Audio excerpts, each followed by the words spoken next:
ये चुनाव एक बस आपके माध्यम से देश के निर्वाचन आयोग से ये हम लोग जानना चाह रहे हैं कि जिस मंडल कमीशन से लेके और बाबा साहब के चावदार आंदोलन से लेके आज तक जिस 90% तबके को हर तरह के हिस्सेदारी की बात की गई है, वो अयोध्या में योगी आदित्यनाथ जी की जो जातिवादी व्यवस्था है, सिर्फ एक जाति और उच्च जाति के लोगों की ही पोस्टिंग अयोध्या में क्यों है? अगर योगी आदित्यनाथ जी निष्पक्षता चाहते हैं, अगर उनमें जरा सा भी संविधान के प्रति अब और हमारी जो न्यायपालिका है उसके प्रति यदि उनकी जरा सा भी विचारधारा सुदृढ़ है और उसमें अगर उनका विश्वास है, तो वहाँ अन्य जातियों के लोगों की पोस्टिंग क्यों नहीं है? इसको हमारी पार्टी ने लगातार उठाया है। अभी वहाँ के चुनाव को लेकर आपकी पार्टी चुनाव आयोग से बाकायदा मांग कर रही थी, क्या मांगे थी?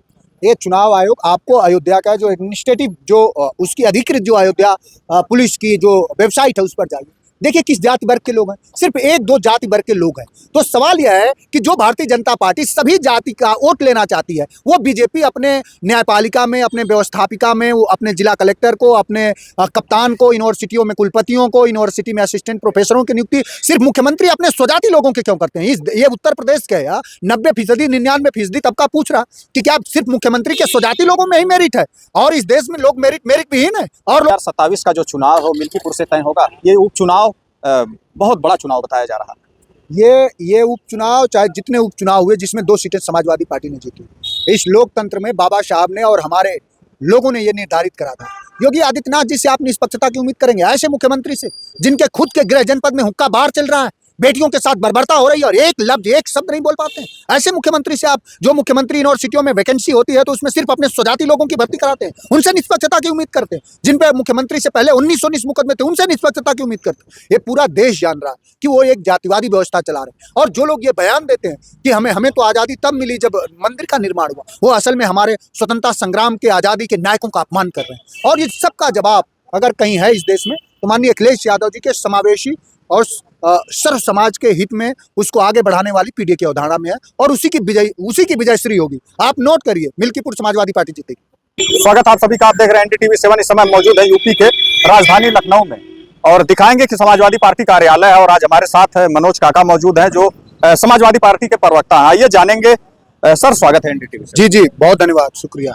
क्या कहेंगे, मिल्कीपुर चुनाव हो रहा और पूरे देश की निगाह है उस पर? मिल्कीपुर चुनाव में जिस तरह से भारतीय जनता पार्टी को 2024 के चुनाव में मुंह की खानी पड़ी, उससे बदतर हालात में हारेगी बीजेपी इस मिल्कीपुर के उपचुनाव में, विधानसभा के उपचुनाव में।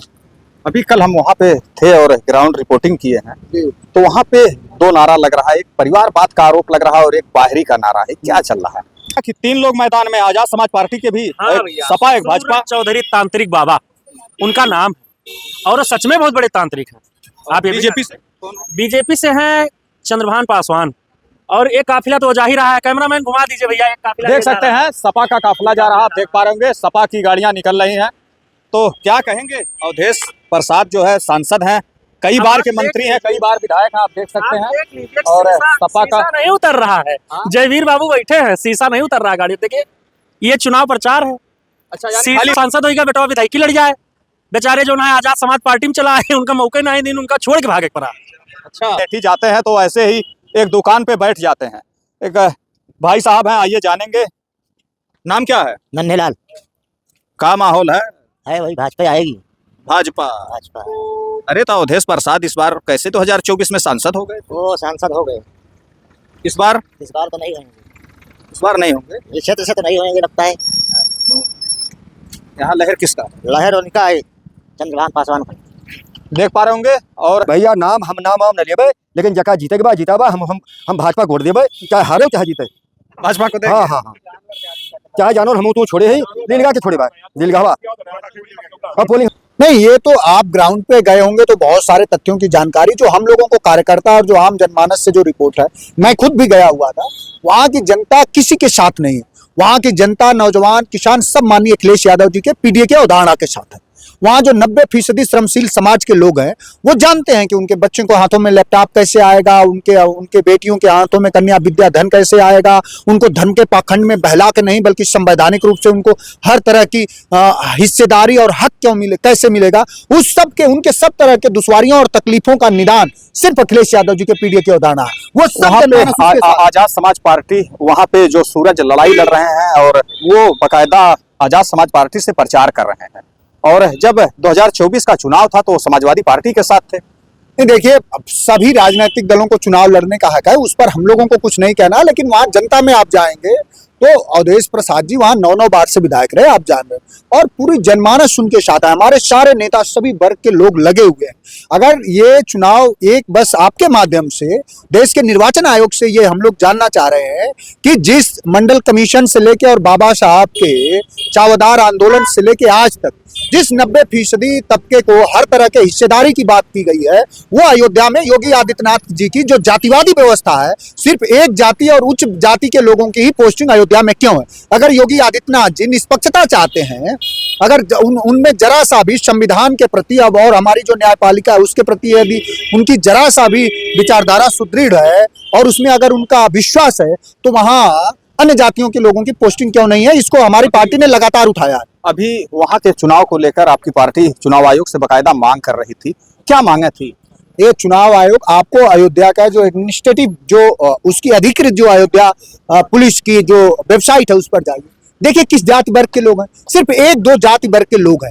तो सवाल यह है कि जो भारतीय जनता पार्टी सभी जाति का वोट लेना चाहती है, वो बीजेपी अपने न्यायपालिका में, अपने व्यवस्थापिका में, वो अपने जिला कलेक्टर को, अपने कप्तान को, यूनिवर्सिटियों में कुलपतियों को, यूनिवर्सिटी में असिस्टेंट प्रोफेसरों की नियुक्ति सिर्फ मुख्यमंत्री अपने स्वजाति लोगों के क्यों करते हैं? ये उत्तर प्रदेश के 90%, 99% तबका पूछ रहा कि क्या सिर्फ मुख्यमंत्री के स्वजाति लोगों में ही मेरिट है और इस देश में लोग मेरिट विहीन है और लोग प्रतिभा विहीन है? ये सवाल योगी आदित्यनाथ से करिए, हमसे क्यों कर रहे हैं आप? क्या आप मानते हैं 2027 का जो चुनाव हो मिल्कीपुर से तय होगा? ये उपचुनाव बहुत बड़ा चुनाव बताया जा रहा है। ये उपचुनाव, चाहे जितने उपचुनाव हुए जिसमें 2 सीटें समाजवादी पार्टी ने जीती, इस लोकतंत्र में बाबा साहब ने और हमारे लोगों ने ये निर्धारित करा था।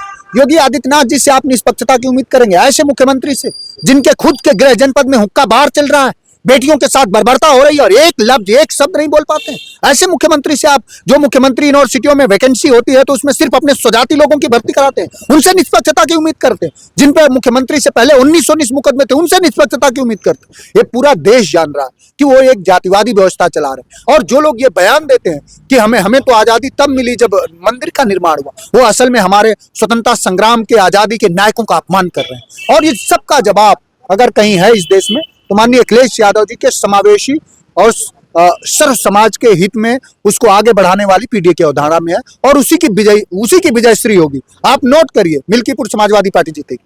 बहुत बहुत शुक्रिया हमारे साथ मौजूद रहे। और इस तरह की खबरें NDTV 7 का मकसद होता है दिखाना। मैं हुस्लम खान, आप देख रहे हैं NDTV 7।